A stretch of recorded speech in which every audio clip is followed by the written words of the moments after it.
Assalamualaikum warahmatullahi wabarakatuh.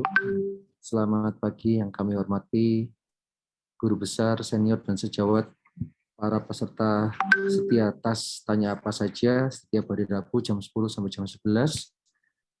Alhamdulillah kita hari ini diberikan kondisi yang sehat, bisa mengikuti tas seri yang ke-81. Topik hari ini mengenai objin sosial, yaitu edukasi kesehatan reproduksi remaja. Saya menyampaikan permohonan maaf dari Dr. Brahmana dan dari Dr. Ahsan karena beliau berhalangan untuk hadir memberikan sambutan. Jadi topik tas hari ini mengenai edukasi kesehatan reproduksi remaja adalah topik yang sangat menarik karena seperti kita tahu kesehatan reproduksi remaja ini sangat berbeda ya tantangannya generasi dengan generasi sebelumnya, di mana saat ini remaja itu memiliki akses informasi yang lebih luas dibandingkan mungkin remaja pada generasi era sebelumnya. Sedangkan mereka belum bisa untuk menyaring informasi tersebut, bagaimana kemudian peran kita sebagai SPOG untuk mendukung kesehatan reproduksi remaja ini. Termasuk salah satunya untuk kemudian remaja ini nanti bisa menjadi seorang ibu, kemudian ibu hamil, kemudian memiliki keluarga. Nah, di mana peran kita sebagai SPOG terhadap kesehatan reproduksi remaja. Baik, saya menyapa kepada narasumber kita pada pagi hari ini, ada Dr. Budi Prasetyo, SPOG, spesialis objinsos. Selamat pagi, Dr. Budi. Pagi, Dr. Pandu. Assalamualaikum warahmatullahi wabarakatuh. Waalaikumsalam warahmatullahi wabarakatuh. Dan Dr. Muhammad Hudsu Hargono, SPOG, spesialis. Selamat pagi, Dr. Pagi. Assalamualaikum warahmatullahi wabarakatuh. Yang terhormat Pak Budi, Dr. Baksono, terima kasih kesempatannya. Dr. Pandu. Dr. Hud. Dan moderator kita hari ini dengan Dr. Baksono Winardi, SPOG, spesialis objinsos. Selamat pagi, Dr. Baksono. Selamat pagi, Dr. Pandu. Saya pakai HP karena ini tiba-tiba mati ini anunya listrik. Tetap diskusi, insya Allah. Jadi kami mohon juga kepada para peserta apabila ada pertanyaan atau diskusi bisa disampaikan melalui kolom chat seperti biasanya, atau juga bisa langsung raise hand dan nanti kita akan highlight. Baik, kemudian berikutnya akan saya serahkan kepada moderator Dr. Baksono untuk memimpin diskusi. Silakan Dr. Baksono. Baik, terima kasih Dr. Pandu. Selamat pagi, Assalamualaikum warahmatullahi wabarakatuh pada seluruh peserta tas ini yang ke berapa ini, yang ke 70-an kayaknya. Berapa? 81, Dok. 81, Dok. Iya. Sampai lupa. Iya, kali ini kita akan, ya senang sekali kita ya bisa bertemu dengan sudah ada 109 peserta ini. Topik kita pada pagi hari ini adalah mengenai edukasi kesehatan reproduksi pada remaja. Jadi remaja itu adalah satu generasi yang saat ini menduduki tempat yang paling banyak ya, remaja ya. Jadi adalah satu segmen dari populasi yang paling banyak dan paling sebenarnya paling berhak menentukan masa depan kita ya. Kalau remaja ini tidak bagus ya masa depan kita ya susah ya. Dan profil dari remaja di Indonesia ini saat ini namanya generasi Z, apa itu generasi Z, di mana semuanya tergantung pada sangat dekat dengan IT. Dan ketika kemarin itu ada di salah satu YouTube itu, seandainya ya yang provider dari IT ini internet tiba-tiba menghentikan seluruh kegiatannya, akan terjadi apa ya? Akan hancur dunia ini ya. Semua sekarang sangat tergantung pada internet.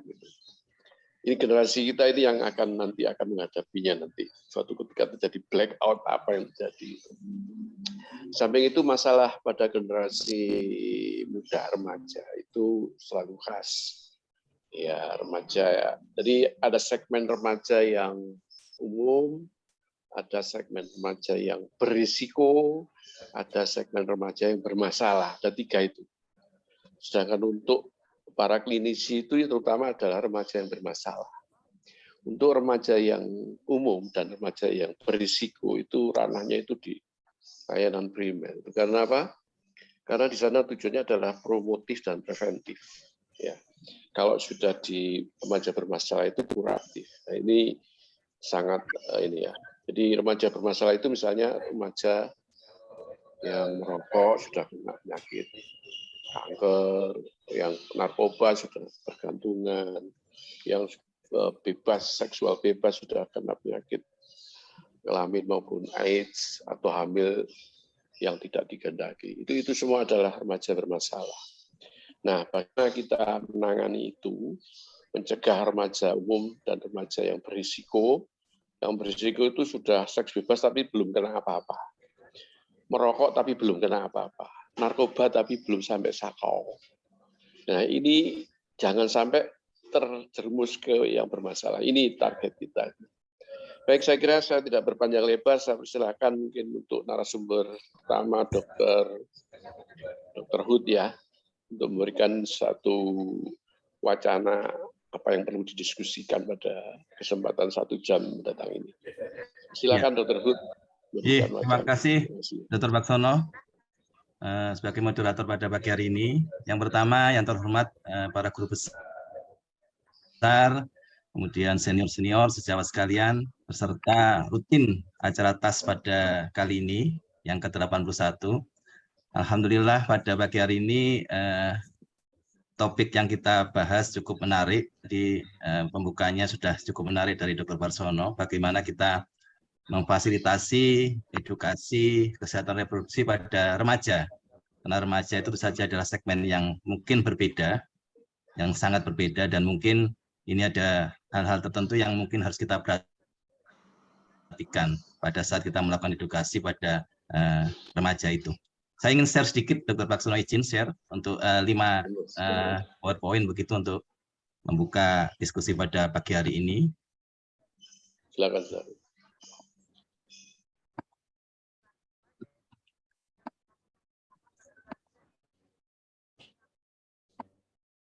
Iya, jadi ada beberapa hal yang mungkin harus kita siapkan begitu ya, kita perhatikan pada saat kita akan melakukan edukasi kesehatan reproduksi pada remaja. Ini tentu saja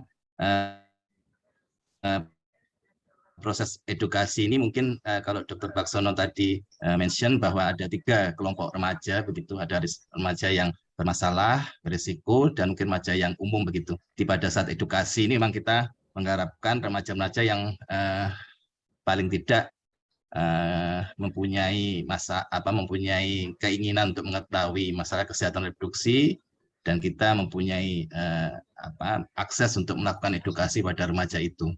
Itu yang mungkin yang perlu diperhatikan adalah pada saat kita melakukan edukasi itu memang segmen yang kita berikan edukasi itu memang harus kita tahu bagaimana karakteristiknya. Jadi kalau kita lihat memang ada kemungkinan terjadinya gap generasi ya. Karena memang tadi disebutkan pada kalau kita segmen kita usianya 10 sampai 19 tahun begitu, ini kurang lebih lahirnya tahun 97 sampai 2012 begitu. Ini kalau menurut teori sosiologi ini masuk generasi Z. Ada karakteristik sendiri yang spesifik pada generasi ini. Kalau kita lihat ini memang ternyata generasi Z ini sudah dari proporsi komposisi penduduk Indonesia menurut sensus penduduk 2020 yang jumlahnya 270 juta begitu, ini sudah 27,94%. Ini adalah proporsi terbesar dari penduduk kita. Jadi komposisi umurnya ini proporsi terbesar. Ini tentu saja mempunyai tantangan tersendiri karena mereka tadi disebutkan adalah pemilik masa depan kita, gitu ya. Dan generasi Z ini menurut teori sosiologi ini adalah lahir dari generasi X, mungkin generasi kita ya. Generasi X yang mungkin pada saat itu pola adaptasinya lebih besar, karena pada saat kita lahir, pada saat itu belum ada internet ya, kita masih merasakan telepon berdering begitu. Kalau sekarang ini telepon nggak berbunyi berdering, kemudian ada internet di sana. Pada saat itu kita belajar masuk ke dunia maya dan sebagainya. Tapi generasi Z ini tantangannya luar biasa. Mereka kalau menurut penelitian dari SDK itu sudah bisa 10 jam sehari aktif di dunia maya, di internet. Dan tentu saja ini adalah mungkin ada hal positif, hal negatifnya, karena secara informasi mereka mendapatkan akses yang luar biasa mengenai isu-isu terbaru, bisa saja mengenai kesehatan reproduksi secara global begitu. Kemudian yang perlu perhatikan juga memang kesehatan reproduksi itu dinamis, sangat dinamis, isu yang berkembang. Jadi ini berhubungan dengan perkembangan agama, perkembangan budaya, nilai-nilai yang ada di masyarakat, begitu perspektifnya akan sangat berbeda. Dan tentu saja isu-isu ini harus kita bisa diajak menjadi teman diskusi begitu. Jadi kita punya jawaban atau apapun yang mendasari dari isu-isu yang muncul di kesehatan reproduksi itu, sehingga kita bisa menjadi teman diskusi bagi mereka. Karena remaja-remaja yang generasi Z ini sangat dia sangat terbuka, tolerir begitu, dan ini yang diinginkan adalah teman diskusi buat mereka, bukan yang memberikan materi secara dogmatis begitu, tapi lebih ke arah participatory approach ya. Jadi memang mereka diajak berkomunikasi dan mengajak apa pendapat mereka, diajak ditanyakan pendapat mereka. Ini seperti isu yang berkembang mengenai misalnya child free marriage ya. Ini isu yang akhir-akhir ini berkembang di media sosial begitu, dan tentu saja ini ada beberapa hal yang mungkin harus kita sikapi ya sebagai suatu profesi begitu, yang harus bisa menuntun mereka, memberikan nilai-nilai dasar yang semestinya mereka dapatkan begitu, untuk membimbing mereka menentukan masa depan mereka sebenarnya. Karena yang ada sekarang ini kalau bukan child free tapi lebih ke arah childless ya. Jadi 2 anak cukup, kemudian perkawinan tuh menuju ke keluarga kecil yang bahagia sejahtera begitu ya. Jadi memang ada beberapa hal yang mungkin jadi diskusi buat mereka. Jadi kalau ada hal isu-isu yang menarik secara global, kita bisa memberikan jawaban diskusinya begitu.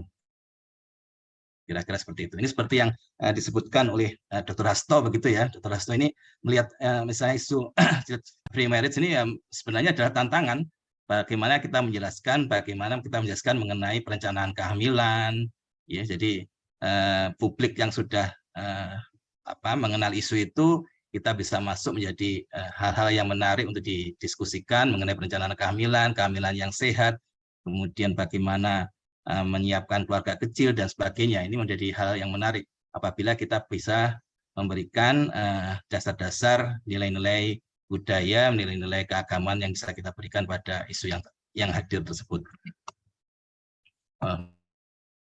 Mohon maaf. Ya. Remaja Indonesia ini sangat khas ya. Ternyata memang di samping isu secara global yang muncul di sini, tapi ternyata pengetahuan yang minimal yang mestinya mereka harus dapatkan itu masih sangat minim ternyata. Misalnya mengenai masa subur, ini menurut survei dari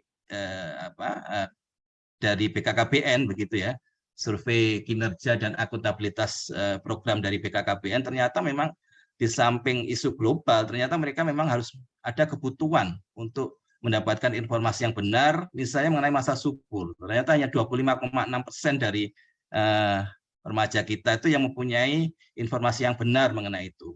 Belum lagi mengenai umur, sebaiknya menikah, kemudian penyakit HIV, IMS, ternyata hanya 67% yang tahu persis.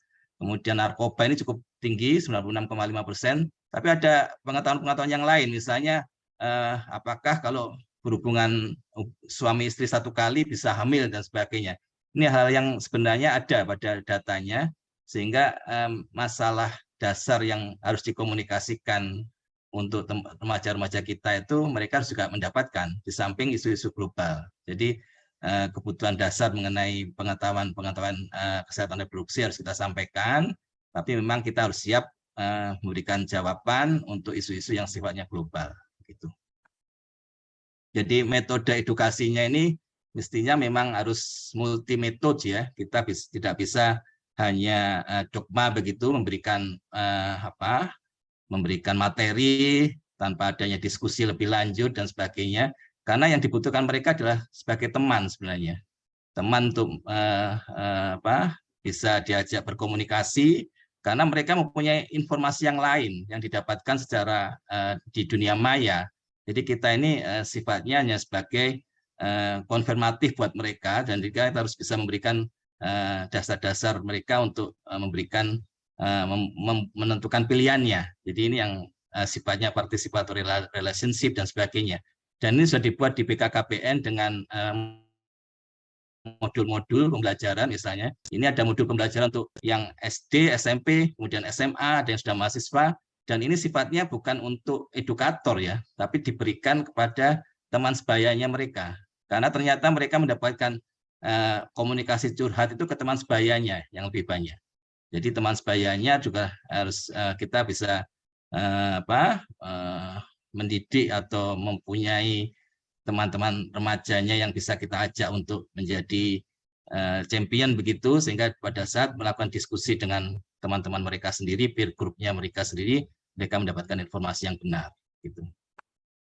Kemudian ya ini ada beberapa hal yang menarik dari kita kalau mempunyai bisa melakukan edukasi kesehatan reproduksi pada remaja. Ini memang menurut WHO ini ada keuntungannya, yaitu disebut triple dividend WHO. Jadi kalau kita bisa memberikan pengetahuan yang benar mengenai kesehatan reproduksi remaja kita, mereka akan sehat secara reproduktif, kemudian dia akan siap menikah, membentuk keluarga yang bahagia bersama pasangannya dengan kesehatan reproduksi yang baik, dan tentu saja akan bisa nantinya melahirkan generasi penerus, generasi baru yang sehat secara reproduktif.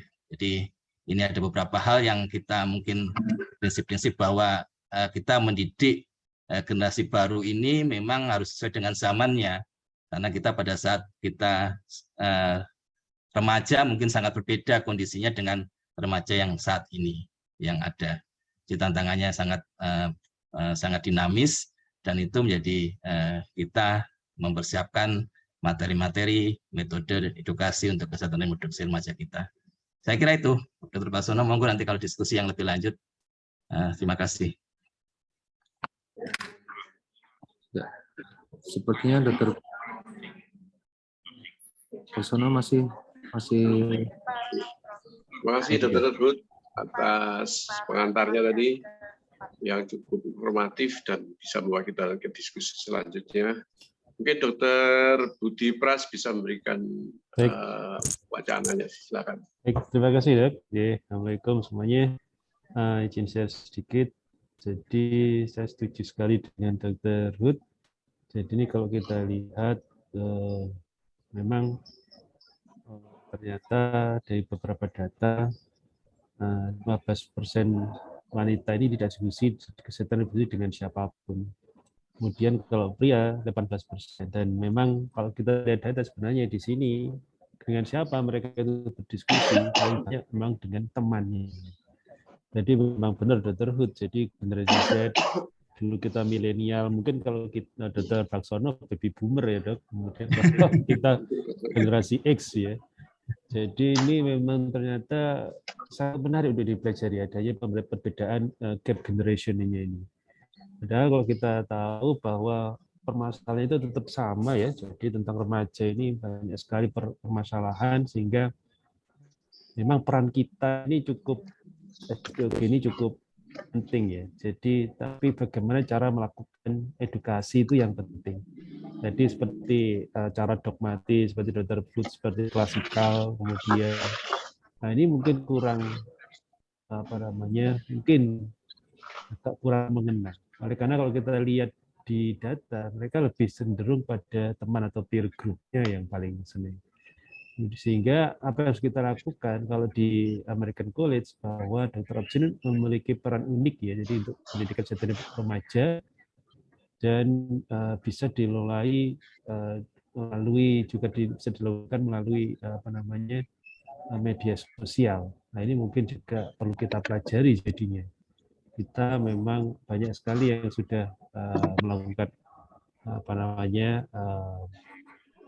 edukasi melalui media sosial, hanya mungkin kita perlu lebih mempelajari apa yang harus kita edukasikan, bagaimana caranya dengan bahasa-bahasa yang lebih mudah ditangkap. Baik, tadi isu dari Dr. Hu tadi menarik sekali tentang masalah child free marriage. Saya juga jadi membaca ini. Ternyata memang luar biasa mereka ini, kalau menurut saya jadi kepedulian terhadap ini ya, Dr. ya, Ya, ada masa depannya ya begitu ya. Mungkin ada ketakutan tersendiri buat mereka ya untuk membuat memiliki keluarga kecil dengan anak begitu, dengan tantangannya yang luar biasa. Karena kan generasi Z ini generasi yang mudah depresi katanya Pak. Karena tantangannya ini luar biasa, jadi mereka itu kadang-kadang lebih lebih sifatnya negatif ya akhirnya ya. Dia tidak mempunyai sifat yang optimis, lebih ke non optimistik ya. Jadi ini yang karena tantangannya begitu besar, jadi kita harus bisa memberikan masukan-masukan buat mereka bahwa tetap tujuan kita membentuk keluarga adalah generasi penerus ya. Jadi ini yang mungkin yang jadi perhatian kita. Kira itu. Sebenarnya mereka juga berpikir tentang selain ini juga tentang masalah lingkungan ya. Mungkin juga ada wacana bahwa karena penduduk sudah mulai padat sehingga mereka sudah mulai menurut pemikirannya ya jadi bergeser filosofi dari perkawinan itu sendiri. Hingga ini memang perlu kita pelajari bersama bagaimana kita melakukan edukasi sesuai dengan bahasa mereka yang mereka pahami ya. Jadi ternyata penting sekali. Kalau kita lihat beberapa data, 60% dia lebih berdiskusi dengan teman sebaya. Oleh karena itu, edukasi mulai teman sebaya saya juga mulai mempunyai tempat yang cukup strategis sebenarnya. Iya, jadi tentunya mungkin bukan klasikal dok ya, jadi kelompok begitu ya. Jadi kalau diskusinya kita mungkin kelompok. Iya, peer group. Dan itu mungkin ada beberapa yang sudah punya pengalaman ya. Saya lihat di beberapa teman di Fakultas Kesehatan Masyarakat sudah mulai membentuk suatu peer group, bahkan mulai ada rumah untuk komunitas gitu ya dok ya. Ya, komunitas remaja. Ya ini yang patut kita apresiasi sebenarnya. Mereka sudah concern-nya sampai sedemikian rupa. Jadi luar biasa. Nah ini ada pertanyaan mungkin Dr. Hud bisa di ini. Ya dok, ada pertanyaan saya bacakan ya dok? Ya silakan. Dibacakan Dr. Pandu. Oke, saya nggak bisa baca. Oke. Ini pertanyaan dari kolom Q&A, di kolom Q&A dari Dr. Haria. Mengenai koordinasi lintas sektor antara tenaga kesehatan dengan tenaga pendidikan. Jadi saran dari Dr. Haria adalah kesehatan reproduksi ini dimasukkan ke dalam kurikulum sekolah. Pembahasannya dilihat dari semua sudut pandang, baik sudut pandang medis, secara sosial maupun agama. Harapannya anak usia sekolah pertengahan SD atau SMP, baik laki ataupun perempuan, mengerti mengenai haid, siklus haid, dan apa saja yang perlu dilakukan saat haid, dan juga proses bagaimana terjadi kehamilan, apa saja resiko-resikonya, kemudian juga sampai dengan persalinan. Tujuan utama adalah supaya tiap-tiap anak sekolah ini nantinya apabila sudah mengetahui apa yang harus dilakukan bila mereka menstruasi, mereka juga mengetahui bagaimana nanti saat dewasa, kemudian tanggung jawab pada saat menikah, hamil, termasuk tanggung jawab kesehatan pribadi dan keluarganya.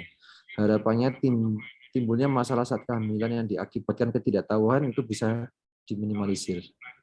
Ya, mungkin bisa ditanggapi dari Dr. Budi dan Dr. Budi. Saya dulu ya dok ya. Terima kasih Dr. Arya, ini pemerhati ternyata nih Dr. Arya ini luar biasa. Terima kasih masukannya. Jadi memang saya setuju sekali ya. Memang kesehatan reproduksi ini adalah tanggung jawab kita bersama. Jadi kalau mengenai edukasi mengenai kesehatan reproduksi ya sebenarnya tergantung segmen kita ya. Memang sebaiknya dimulai sejak awal continuum of care itu ya, memang pada saat sebelum prasekolah pun juga harus peran keluarga di sini sangat besar. Jadi memang peran keluarga ini membentuk kepribadian, membentuk tingkah perilaku dan sebagainya, ini menjadi dasar mereka untuk melakukan penilaian ya, perspektif terhadap masalah kesehatan reproduksi ini sangat penting. Jadi bukan hanya sifatnya nasihat begitu, tapi juga memberikan contoh sebenarnya. Pola perilaku orang tuanya, kalau orang tuanya merokok ya tentu saja akan sangat sulit untuk anaknya juga tidak merokok begitu ya. Kira-kira gambarnya seperti itu. Jadi memang ini pola kesehatan reproduksinya juga harus dimulai dari keluarga. Jadi segmentasi dari bagaimana kita melakukan edukasi kesehatan reproduksi itu sangat tergantung dari pada saat kita memberikan edukasinya. Jadi bukan hanya, kalau menurut saya sih keluarga tetap menjadi peran terpenting di sini, karena memang basicnya dari nanti akan menata kepribadiannya, pola tingkah lakunya ya dimulai dari keluarga. Kemudian sekolah juga tidak kalah pentingnya. Jadi dasar-dasar mengenai kesehatan reproduksi itu ada di sekolah, dan guru pun harus sadar dengan kondisi itu ya. Jadi guru juga bisa harus diajak sebagai teman diskusi dan sebagainya, menjadi teman bukan menjadi pengajar dan sebagainya. Ini hal-hal yang demikian itu juga harus dimengerti bahwa di sekolah pun juga harus dimulai dengan kesehatan reproduksinya. Jadi saya kira di pendidikan nasional ya, di Dikbud juga sudah mempunyai modul-modul untuk pendidikan kesehatan reproduksi ya. Tapi mungkin kita memang harus berkolaborasi dari tenaga klinisi dengan tenaga pendidik, mungkin tenaga psikologi, tumbuh kembang dan sebagainya, itu sangat-sangat erat kaitannya. Dan saya setuju memang ini adalah tanggung jawab kita bersama, dan bukan hanya klinisi tapi memang harus lintas sektoral. Jadi kalau Dr. Budi, saya ingat sekali di kuliahnya bahwa ini memang harus dipegang multisektor ya, bukan hanya dari klinisi. Klinisi hanya tadi Dr. Baksono mungkin sampai ke klinisinya pada saat sudah mempunyai masalah, tapi memang kita harus lebih aware dengan kondisi promotif preventif, bukan hanya kita menangani remaja yang sudah bermasalah, tapi memang lebih ke arah hulu lagi, menjadi agen promotif preventif dan teman diskusi untuk remaja-remaja kita. Saya kira demikian. Terima kasih. Baik, terima kasih. Mungkin kalau saya tambahkan sedikit, jadi interprofessional collaboration ya, visi dalam melakukan edukasi kesehatan remaja ini mungkin sangat diperlukan ya. Karena kalau kita hanya dari sisi medis kesehatan, mungkin ada juga yang tidak bisa terjawab, terutama misalnya ada isu tentang masalah dari sisi agama, dari sisi hukum dan sebagainya. Kemudian oleh karena itu sisi tadi bagaimana kita berkolaborasi dengan profesional yang lain dalam meningkatkan keberhasilan dari edukasi remaja ini sangat penting. Nah, sebenarnya modul-modul ini banyak ya. Jadi saya baru saja mendapat banyak sekali modul-modul kesehatan remaja. Kalau kita lihat ini di beberapa modul ini malah sudah jadi ini ada modul pelindung anak dan sebagainya. Kemudian Ignas juga ada, UNESCO juga ada. Jadi luar biasa sebenarnya. Hanya tinggal bagaimana kita menerapkan modul-modul yang kira-kira sesuai dengan kondisi sosial budaya kita, ini yang penting. Oleh karena itu, mungkin ini kita jarang sekali ya kita perhatikan ya. Nah, tapi sebenarnya edukasi kesehatan remaja itu punya 3 poin penting ya sebenarnya. Kalau dengan edukasi remaja, satu, harapannya terjadi promosi kesehatan yang perilaku yang sehat ya, positif dari remaja, dan untuk yang kedua untuk kehidupan remaja ini sendiri di masa depan. Jadi gaya hidup dan sebagainya mungkin bisa mendukung yang positif. Kemudian untuk generasi berikutnya, nggak tahu generasi apa lagi nih, generasi Z, kemudian generasi generasi alfa tuh kayak alfa beta kehabisan. Nah ini jadi itu juga pentingnya kita melakukan edukasi pada remaja. Jadi kita sendiri yang sebenarnya kita semuanya, saya kira Dr. Budi juga masih remaja, saya juga nih. Jadi memang kita harus lebih concern terhadap ini. Ya, terima kasih Dr. Pandu. Mungkin Dr. saya perlu melemparkan suatu isu. Ya. Jadi gini, Kita sudah tahu ya, misalnya untuk pendidikan remaja bisa lewat sekolah, di luar sekolah, dengan fasilitator sebaya, ya, yang itu yang bisa. Tapi kita juga harus tahu juga bahwa sekarang ini generasi Z itu lebih banyak berkomunikasi dengan internet. Nah, bagaimana kita bisa mengontrol? Kalau kita memberikan suatu edukasi, tapi internetnya, kontennya kayak gitu, bagaimana mungkin kita melawan itu? Harusnya ada kiat-kiat yang bisa mengimbangi itu. Karena kalau diajari di sekolah mungkin nggak didengarkan, ya gurunya ngomong ini nggak didengarkan. Ya, kalau diskusi antar teman mungkin malah bisa ya, cuma bagaimana supaya bisa terstruktur dengan baik. Kemudian bagaimana mengontrol konten internet yang luar biasa ini ya. Nggak bisa. Yang konten negatifnya jauh lebih banyak gitu loh. Daripada konten positifnya. Itu yang tantangan ya. Nggak bisa dinafikan. Ya. Nah, ini kita lemparkan bagaimana kita mengatasi itu. Iya, saya sepakat. Kominfo aja bisa diretas kok. Gitu, ya. Kan susah itu, kita ngomong-ngomong gini, ya percuma kalau tidak ada upaya ke sana. Misalnya seperti di Iran, di Cina, itu bisa, internet itu bisa disensor. Kalau serius loh ya, kalau serius bisa disensor. Cuma ini tinggal kemauan politik aja. Itu mungkin barangkali. Mungkin ada tanggapan itu. Ya dok, jadi saya sedikit lebih Dr. Rud ya, nanti Dr. Rud bisa nambahkan. Silakan. Jadi memang benar Dr. Baksono, oleh karena itu memang bagaimana kita harus juga bisa bermedsos ya Dr. Baksono ya. Jadi tapi bagaimana konten edukasinya yang harus kita masukkan ke dalam media sosial atau dan sebagainya itu yang penting juga.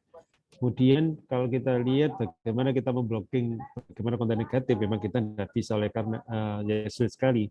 Tapi oleh karena itu bagaimana kita melakukan edukasi itu mengajak ya menurut saya yang paling simpel ya, mungkin juga kita ini generasi X ya. Jadi paling gampang sebenarnya ngajak profesional yang lain, misalnya dalam sekarang banyak sekali istilahnya ada pemuka-pemuka agama yang disukai oleh remaja dan sebagainya. Baik kita kan banyak sekali jadi penceramah agama yang mungkin cocok untuk remaja-remaja. Nah itu yang mesti kita gandeng itu sebenarnya. Sekarang banyak sekali kalau misalnya di beberapa rumah ibadah itu ada juga yang bagaimana pendidikan persiapan pendidikan pranikah. Nah, iya benar. Nah itu kan mulai masuk Dr. Baksono sebenarnya. Nah itu mungkin Dr. Hud bisa nambahin. Iya, terima kasih.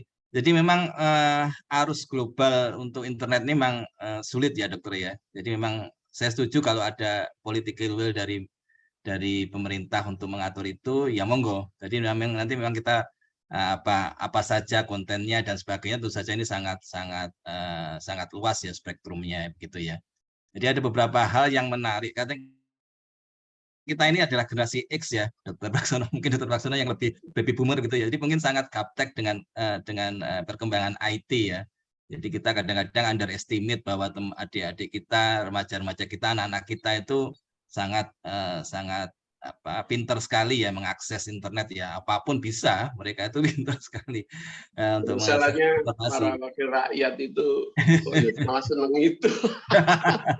Ada beberapa hal dok, jadi memang kita harus bisa menggandeng ini dok. Kalau saya lihat ada konten kreator ya, konten kreatornya ini harus kita bisa gandeng gitu ya, influencer yang ada di masyarakat itu juga mempunyai peran yang penting ya. Jadi mereka harus kita ajak sebagai bagian dari agent-agent untuk kesehatan reproduksi, karena memang mereka lebih banyak melihat para influencer ya, dan konten kreator ini juga bisa kita sisipi dengan materi-materi kesehatan reproduksi yang benar gitu. Jadi memang ya bagaimanapun mereka akan mencari-cari sendiri dok, nggak bisa kita akan lawan ya. Jadi mereka harus akan mencari-cari yang menurut mereka menarik ya. Jadi mereka kadang-kadang juga ada konfirmatif question ke kita ya. Mereka hanya sifatnya konfirmatif aja ke kita. Jadi kalau mereka mengikuti seminar begitu itu sifatnya ingin tahu sih Pak Dokter itu ngomongnya gimana mengenai masalah isu itu. Nah ini kita harus pintar-pintarnya memang harus memberikan masukan buat mereka ya. Tapi untuk mereka menentukan judge-nya ini yang memang agak sulit di masa sekarang ya, karena arus global itu semakin tinggi. Jadi memang masalah konten kreator yang kesehatan reproduksi kita harus banyak belajar, Dok. Kita mungkin sangat lemah dengan itu ya, kemampuan kita mengolah informasi menjadi hal yang menarik ini juga itu adalah kepintaran tersendiri ya para konten kreator ya, mungkin kita bisa bekerja sama dengan mereka ya. Ini tentu saja sangat berbeda pendekatannya dengan dulu kita mendapatkan ilmu-ilmu mengenai kesehatan reproduksi ya, begitu ya. Jadi ini yang mungkin kedepannya kita harus bisa menggandeng mereka ini ya. Saya kira itu Pak. Terima kasih. Iya. Terima kasih Dr. Ruth. Jadi apa namanya, memang tantangan kita sangat berat ya. Apa namanya, karena sesuatu yang negatif itu begitu cepat viral ya. Jadi masalah-masalah itu secara viral mereka akan segera ini, kalau ada sesuatu yang baru, pintar sekali anak-anak remaja itu melakukan. Jika kita termehek-mehek nggak bisa ngikuti. Nah ini yang barangkali, karena kalau kita ngomongnya nggak nyambung dengan mereka, ya nggak dianggap gitu. Ya, apa yang sudah mungkin di antara mereka yang tahu ya lalu aja, bukan kita. Itu masalahnya. Ini makanya pentingnya fasilitator remaja sebaya itu yang barangkali perlu digalakkan. Itu mungkin komentar. Mungkin barangkali ada yang lain.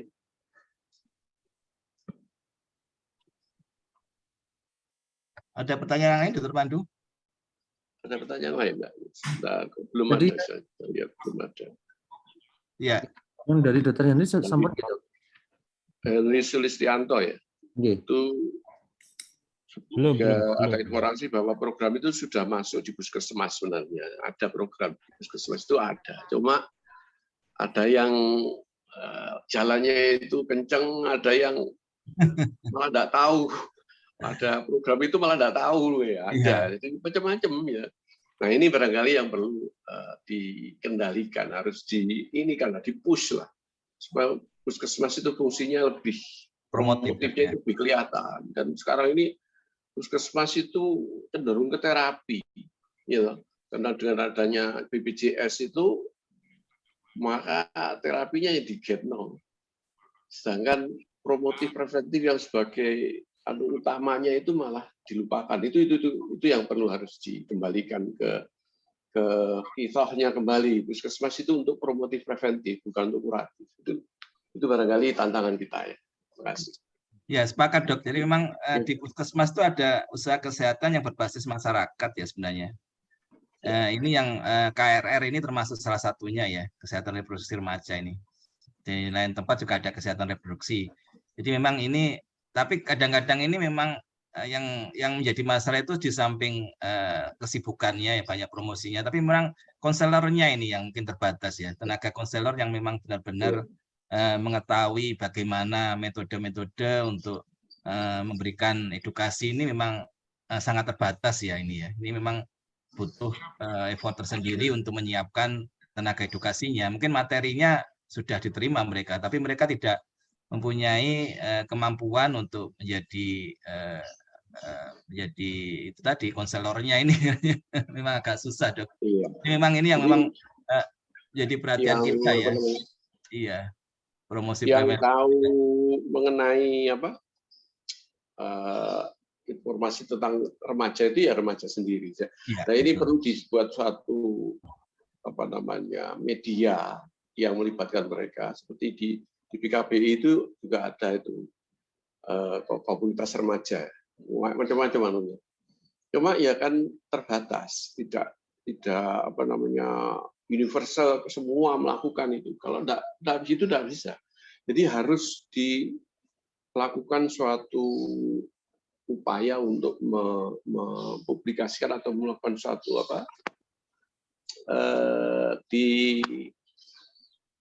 harus utamakan gitu loh. Jadi menjadi pembicaraan yang utama. Karena ini menyangkut masa depan bangsa loh ya. Jangan salah, jadi mereka lah yang nanti akan menentukan kayak apa Indonesia ini. Kita ini kan paling sebentar lagi udah out. Jadi ini tanggung jawabnya siapa ini. Makanya tadi interprofesional, pasti interprofesional. Cuman siapa yang menjadi motornya itu ya yang bisa di Gubernur itu sudah bolak-balik melakukan bahwa masalah remaja di Jawa Timur itu luar biasa. Perkawinan di bawah umur itu sangat luar biasa banyak, paling banyak di Indonesia katanya. Dan sebagian besar perkawinan itu married by accident, yang paling banyak itu MBA. Itu kan masalah besar, masalah besar. Dan sampai itu akan terjadi nanti pelecehan pada remaja karena mereka tidak siap untuk berumah tangga karena kurangnya dasar-dasar pengetahuan untuk menjadi seorang ibu itu kurang. Kalau dia perkawinannya dini ya, itu barangkali yang perlu diketahui dari pelayanan primer terutama supaya mereka juga bertanggung jawab. UKS dan sebagainya itu kan tujuannya begitu. Ya. Mungkin barangkali ada pertanyaan lain dok ini. Dr. Pandu ada pertanyaan ya dok ya? Ada pendapat dari Dr. Budi dulu mungkin sebelum ada berikutnya. Terima kasih. Jadi kalau menanggapi Dr. Hendy, memang kalau kita lihat, memang kita tahu bahwa ada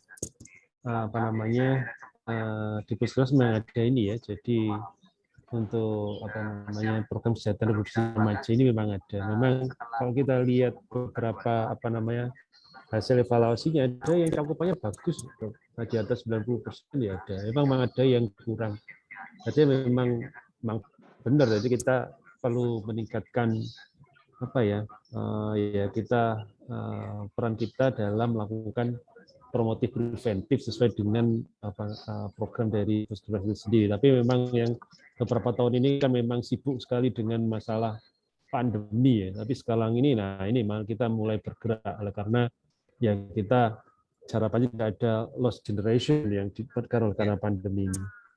Baik, jadi saya kira demikian. Ini tambah sedikit. Terima kasih, Dr. Basono. Dr. Basono, ini ada beberapa pertanyaan lagi, Dok. Apakah boleh saya bantu bacakan, Dok? Oh, Dr. Pandu. Oke.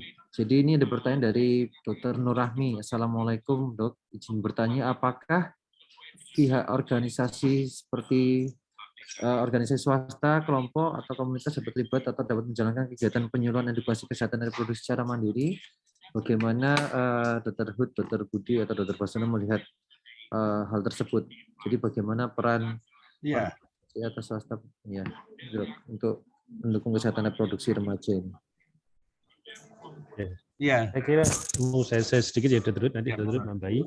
Jadi kalau kita sebenarnya tidak ada masalah ini, luar biasa ini Dr. Nurrahmi ya.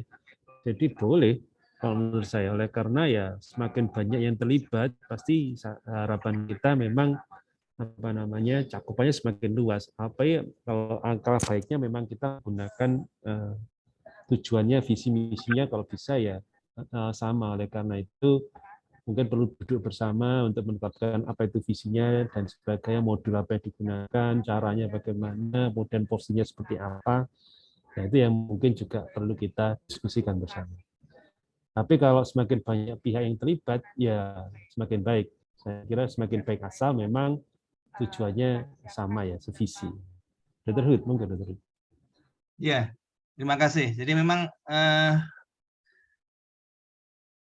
kesehatan reproduksi remaja tentu saja ini adalah tanggung jawab kita bersama ya. Dan mestinya memang tadi kolaborasi interprofesi, kemudian apapun profesi yang peduli terhadap kesehatan reproduksi memang bisa kita ajak ya untuk berkolaborasi untuk itu ya. Jadi memang ini rasanya sampai sekarang sudah cukup banyak ya organisasi LSM yang ikut ya peduli terhadap masalah kesehatan reproduksi remaja. Ada yang bergeraknya ke arah misalnya nafsa, misalnya kesehatan reproduksi nafsa pada remaja. Ada masalah infeksi menular seksual HIV yang berhubungan dengan kesehatan reproduksi remaja. ada yang masalah dengan persiapan kehamilan, itu ada juga. Kemudian ada kekerasan dalam rumah tangga, ada korban-korban perkosaan misalnya. Ini juga cukup banyak LSM yang terlibat. Kemarin pada waktu acara Penakib di Dinas Kesehatan Provinsi, ada presentasi dari legislator ya, Wakil Ketua Komisi E DPRD Jawa Timur, yang menarik juga di sana. Beliaunya ini sangat intens peduli terhadap komunitas perempuan ya, artinya, dan kesehatan reproduksi remaja menjadi salah satu perhatian beliaunya. Jadi ini beberapa hal memang mereka ada yang sampai membuat shelter begitu ya. Ada yang remaja yang bermasalah, kemudian mereka membuat shelter di komunitasnya itu, kemudian mereka memberikan edukasi yang baik dan sebagainya. Ini hal-hal yang luar biasa sebenarnya di masyarakat. Dan rasanya memang kita nggak bisa bergerak sendirian ya. Dari teman-teman SPOG ini terbatas ya. Secara klinis mungkin yang datang ke kita ya tadi disebutkan remaja yang bermasalah, tapi segi promosi preventif kalau kita nggak diajak mungkin kita nggak pernah melakukan promosi prevensi lagi ya. Jadi ini memang hal-hal seperti ini yang menjadi perhatian kita, bahwa kita sangat terbuka melakukan kolaborasi dengan banyak pihak, dan rasanya masyarakat yang peduli ini memang harus punya wadah ya, dan kita siap mungkin ya Dr. Budi ya sebagai narasumber atau apapun, profesor atau apapun yang bisa menjadi mungkin memberikan masukan-masukan dari segi klinis maupun dari segi kesehatan reproduksi yang lainnya. Saya kira demikian, Pak. Ya, jadi memang perlu diskusi tentang visinya itu, Dr. Misalnya ada juga contoh misalnya untuk menurunkan resiko penyebaran HIV gitu. Ya. Jadi para pengguna narkoba diberi jarum suntik gratis. Nah itu juga cara yang salah kan, intinya seperti itu. Oleh karena itu dari sisi hukum juga menyediakan fasilitas. Nah itu oleh karena demikian itu yang perlu kita pelajari bersama, duduk bersama. Ya dok, ini ada pertanyaan lagi dok, izin saya bacakan lagi gitu. Silakan. Dari Dr. Abdul Mukti, pertanyaannya apakah indikator keberhasilan program reproduksi remaja kriterianya apa saja? Ini mungkin ada dok. Ya. Tanggapan. Oke, silakan Dr. Hud. Ya. Atau Dr. Budi, siapa yang dulu yang jawab sih? Ya, tentu saja indikator kesehatan reproduksi ini ada di BKKBN, sebenarnya ada yang namanya survei kinerja ya. Yang banyak sangat intens itu ya di BKKBN sebenarnya. Di BKKBN itu angka-angkanya menarik. Di sini ada indikator-indikator mengenai misalnya pernikahan remaja, ya, pernikahan remaja di bawah umur dan sebagainya. Kemudian angka-angka remaja yang terkena HIV itu ada juga datanya. Kemudian angka-angka mengenai itu sebenarnya yang berhubungan dengan masalah-masalah seputar kesehatan reproduksi remaja. Tapi memang belum mengerucut, dok. Saya setuju memang Dr. Abdul Mukti ini belum mengerucut menjadi indikator di daerah misalnya. Jadi kemarin sempat pada waktu diskusi di Penakib kemarin itu ada yang menarik, bagaimana itu menjadi aksi daerah. Jadi rencana aksi daerah begitu ya, RAD begitu ya. Jadi rencana aksi daerah yang memang dikawal oleh pemangku wilayah, ya, mungkin setingkat kabupaten atau setingkat provinsi, yang memang sangat concern dengan isu kesehatan reproduksi. Memang ini menjadi concern kita bersama dan ini diformulasikan menjadi rencana aksi daerah begitu, ini akan menarik karena memang angka-angkanya akan kita notifikasi dan menjadi perhatian dari pemangku wilayah setempat. Ya, jadi indikator-indikator itu ya bisa kita buat, dok. Nanti di rencana aksi daerah apa melakukan siapa, mungkin kolaborasi dari stakeholder, dari kesehatan apa tugasnya, dari BKKBN apa, dari Dikbud apa tugasnya, dari Kementerian Agama apa, ya. Ini yang hukum mungkin bisa masuk di situ. Kriteria-kriteria bisa buat. Tapi yang memang penting adalah memformulasikan menjadi suatu diinstitusionalisasi istilahnya. Jadi tujuan bersama dari suatu wilayah untuk mengangkat isu kesehatan reproduksi menjadi indikator pencapaian di daerah tersebut. Ini penting sebenarnya. Jadi ini kadang-kadang memang pemangku wilayah ini belum mempunyai visi yang sama terhadap kepentingan kesehatan reproduksi untuk wilayahnya. Jadi mungkin memang model-model seperti ini ya, ini indikator-indikatornya ini kita formulasikan aja menjadi suatu indikator di daerah itu. Mungkin Surabaya punya rencana aksi daerahnya untuk kesehatan reproduksi remaja daerah Surabaya. Itu indikatornya kita buat aja. Mungkin sangat berbeda indikatornya dari Kabupaten Pasuruan atau Sidoarjo dan sebagainya. Saya kira itu mungkin ya prosesnya. Terima kasih.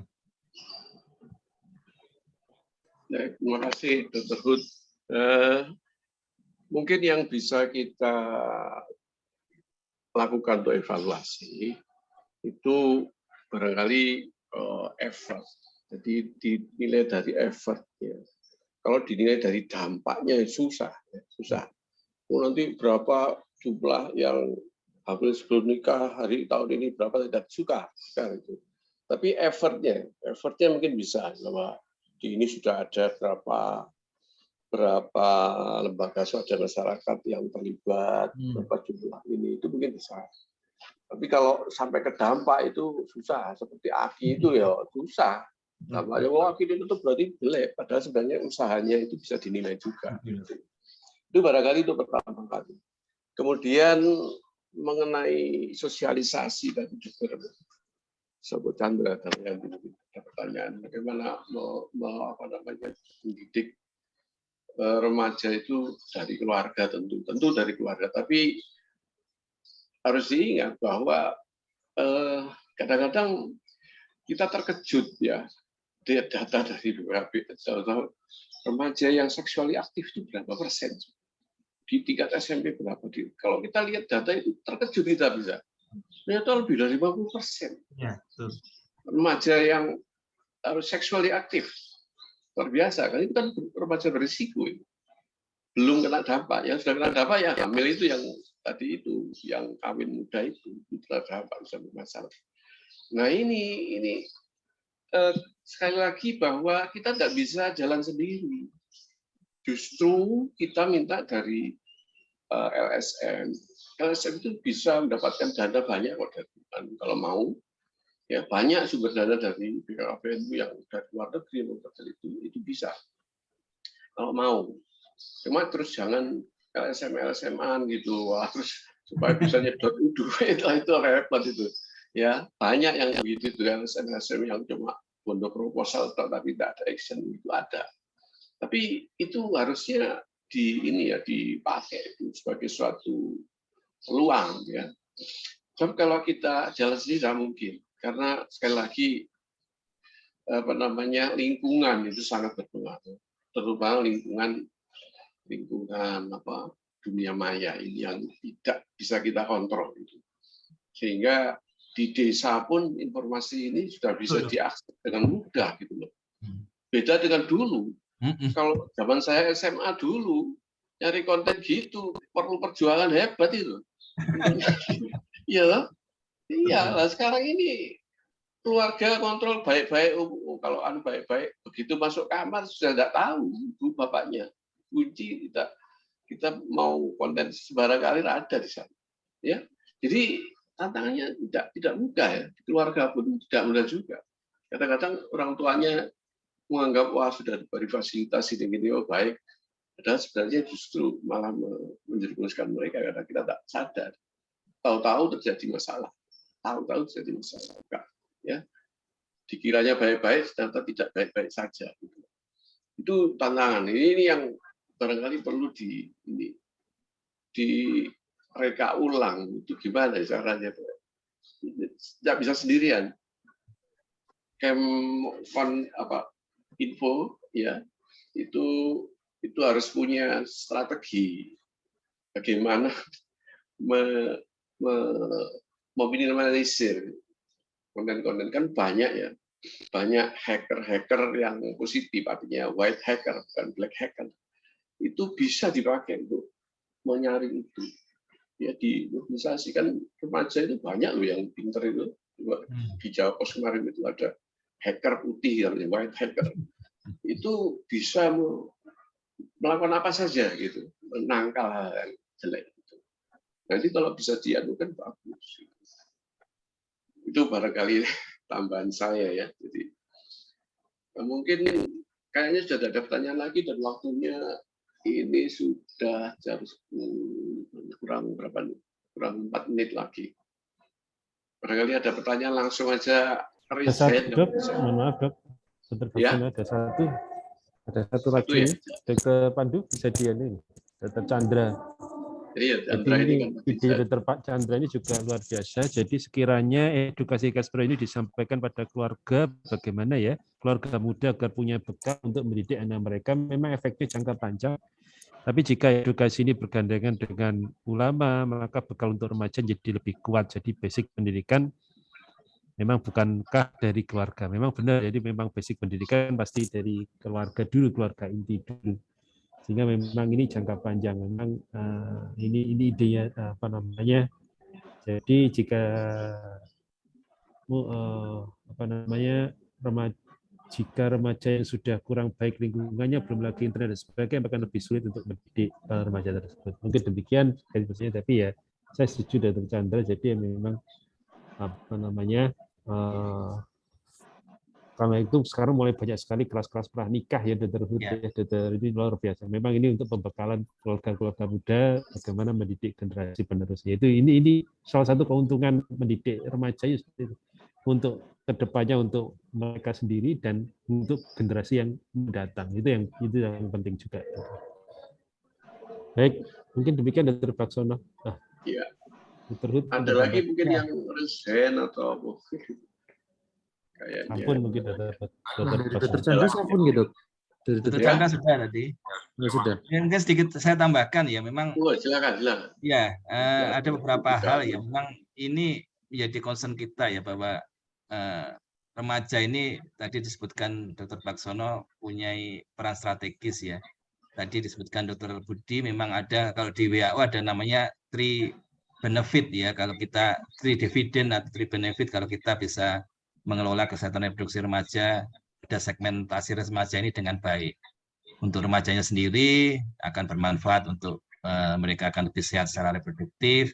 Kemudian nanti kalau dia membentuk keluarga, keluarganya juga akan mempunyai komitmen yang baik terhadap kesehatan reproduksi untuk mendidik anaknya, dan masa depan dari anak yang akan lahir ini mempunyai basic nilai-nilai yang bagus mengenai kesehatan reproduksi. Ini menjadi yang menarik. Jadi saya setuju sekali bahwa memang dimulainya dari keluarga. Keluarga ini menjadi bekal, dan segmentasi umur ini juga bukan hanya pada saat remaja kita intens memberikan edukasi kesehatan reproduksinya, tapi mulai dari bayi sudah mulai diajarkan bagaimana mengenai seksualitas, ya, mengenai peran-peran seksual dan sebagainya, bagaimana mengenai higiene, kebersihan, pola kebersihan juga bisa dimulai dari keluarga dan sebagainya. Ini mulainya dari keluarga. Saya setuju bahwa ini akan menjadi basic mereka untuk melangkah pada saat remajanya. Jadi nanti pada saat pranikah, kemudian ada kelas pranikah dan sebagainya, ini juga sangat membantu mereka untuk mempunyai komitmen yang bagus mengenai kesehatan reproduksinya. Saya kira demikian, Dr. Baksono. Terima kasih. Oke, terima kasih, Dr. Hud.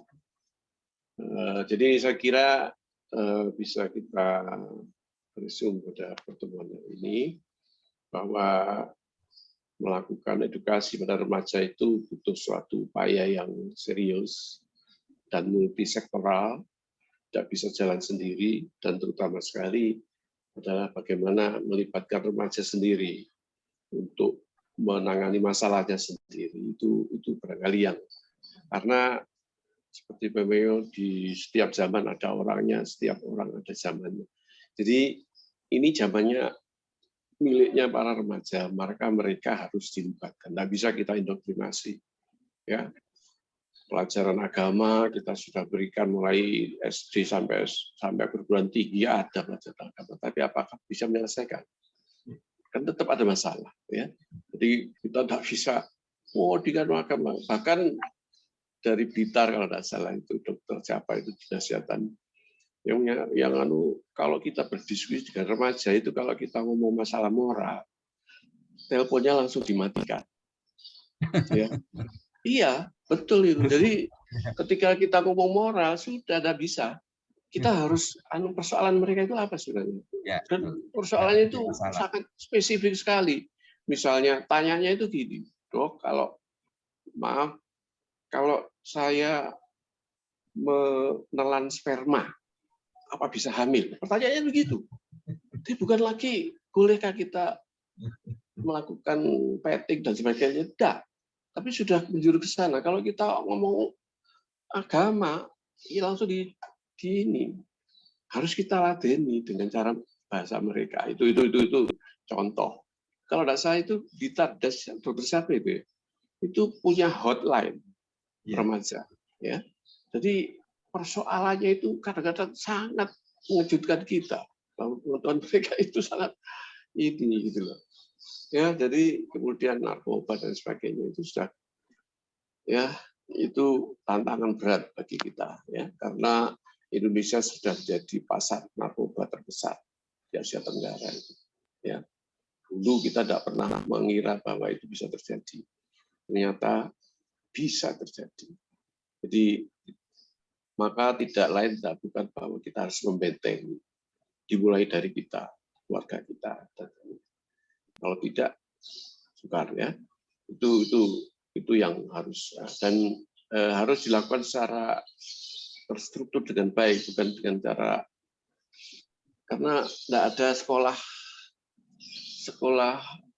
ibu rumah tangga atau sekolah bapak rumah tangga itu tidak ada sekolah, iya toh. Sehingga para keluarga itu mendidiknya tidak profesional karena tidak pernah diajari.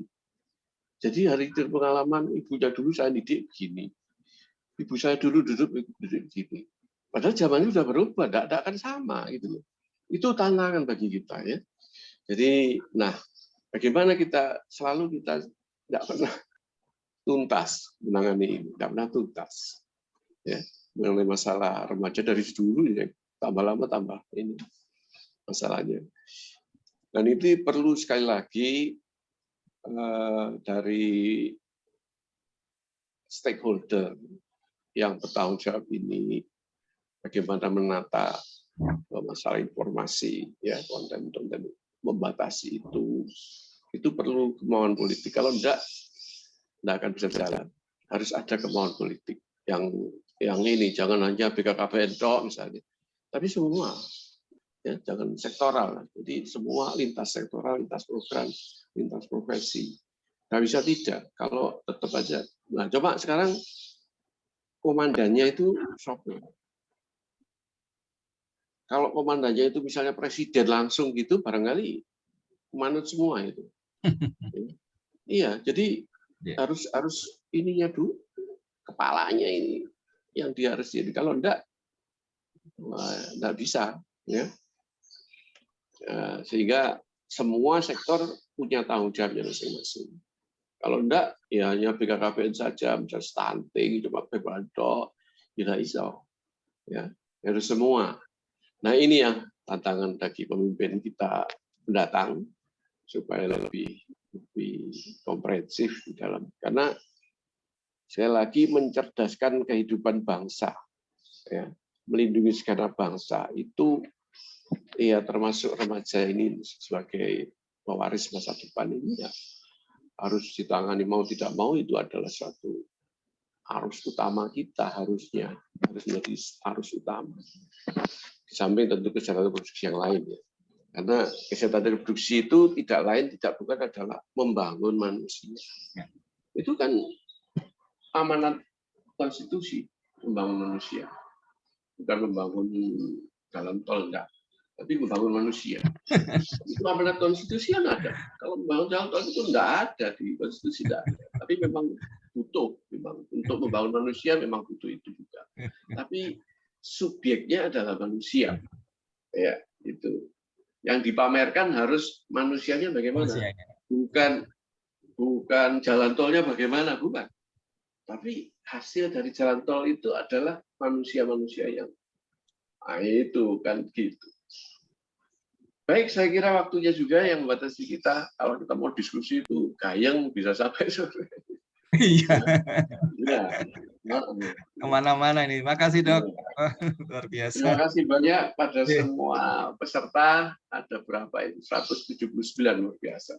Ya, jadi yang masih setia mendengarkan, ya. Jadi itu kita sebagai provider kesehatan reproduksi yang merupakan pakar, ya, kita anggap sebagai pakar, supaya juga mampu mengejawantahkan semua ide-ide untuk membangun bangsa ini, insya Allah. Baik, saya kira waktu juga menyisakan kita, saya kembalikan ke Dr. Pandu untuk menutup acara ini. Kurang lebihnya saya mohon maaf. Wabillahi taufiq wal hidayah. Assalamualaikum warahmatullahi wabarakatuh. Waalaikumsalam. Warahmatullahi wabarakatuh. Baik, terima kasih Dr. Baksono. Jadi diskusi yang sangat menarik. Terima kasih kepada dua narasumber kita pada pagi hari ini, Dr. Budi Prasetyo dan Dr. Budi Suhargono. Jadi kesehatan reproduksi remaja sepertinya tidak terlalu dijamah ya, karena biasanya itu peran puskesmas, tapi sekarang peran puskesmas tadi banyak beralih ke kuratif karena era JKN seperti ini. Jadi bagaimana kita sebagai SPOG yang seringnya kita ini dihilir, menerima rujukan-rujukan atau kasus-kasus yang kondisi klinis berat, salah satunya adalah dari kesehatan reproduksi remaja yang tidak tergarap dengan baik. Baik, terima kasih.